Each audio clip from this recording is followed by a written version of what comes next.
মন্ত্রিত্ব গিয়েছে অখিলগিরির।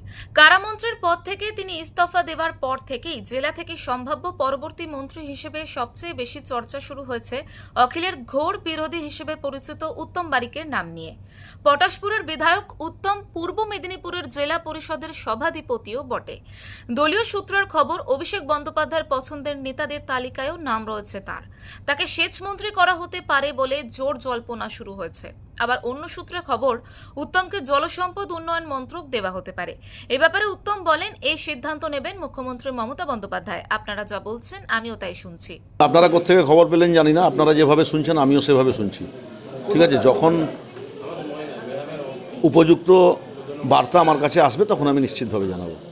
দেখুন, এটা সিদ্ধান্ত নেওয়ার মালিক হচ্ছেন মমতা বন্দ্যোপাধ্যায়, বাংলার মাননীয় মুখ্যমন্ত্রী। আর তিনি যা সিদ্ধান্ত নেন, সারা বাংলার তৃণমূল কংগ্রেসের নেতাকর্মীরা সেই সিদ্ধান্ত মেনেই পথ চলে। উনি কি সিদ্ধান্ত নেবেন সেটা আমার পক্ষে বলা নিশ্চিতভাবে সম্ভব নয়। নবান্ন সূত্রের খবর, সেচ দপ্তরের মন্ত্রী পার্থ ভৌমিক সাংসদ নির্বাচিত হওয়ার ফলে সেচ দপ্তরের মন্ত্রীপদ ফাঁকা।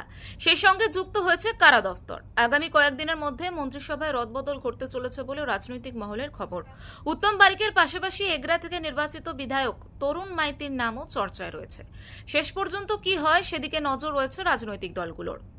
পূর্ব মেদিনীপুর থেকে প্রদীপ কুমার মাইতির রিপোর্ট, ওঙ্কার বাংলা।